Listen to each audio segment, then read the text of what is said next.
Yon, pastries naman. So, gagawa tayo ng pastries. Nalito na natin yung chicken. So, ilalagay natin yan dito. So, meron din tayong egg at sesame, tsaka mozzarella cream. So, dahil naluto na natin yung chicken, ayan, sa mga ingredients siya. Naluto ko na siya bago ko siya, kasi ang hirap eh. Kailangan tutok ako sa pagluluto. Pero, eto na siya. Ito yung ilalagay natin sa loob ng pastries. So, titiklopin lang natin siya ng ganyan. Kailangan lagyan muna natin ng mozzarella sa loob. Yan. Yan. Ganyan paggawa ng pastries na chicken mozzarella din. Mahilig sila kasi. Yan. Gaganyanin mo lang yan. So, para matupi mo siya, kailangan mo siyang ganyan. Para, ano ba siya, kumapit. Masyado siyang malagkit, ah. Masyadong malagkit. Yan. Masyadong malambot na yung pastries.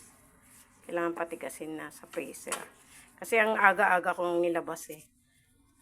Ayoko kasi nang nangangarag sa trabaho, kaya in-advance ko yung oras. Ako na talaga yung nag-adjust, guys. So, gaganyanin natin para dumikit yung mga gilid-gilid niya. So, nilagyan ko na lang siya ng, ano dyan ah. Tapos, lagyan natin ng egg sa ibabaw. Yung yellow egg lang ha. Yan, sarap.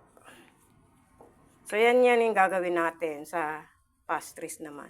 Tapos, so lalagay natin dito sa, sa Nia. Meron na siyang butter.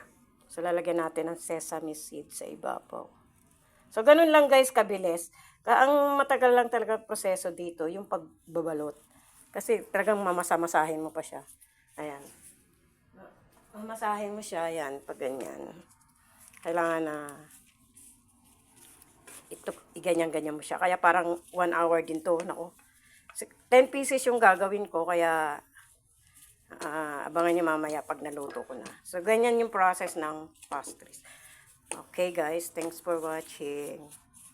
Lalagyan ng karne.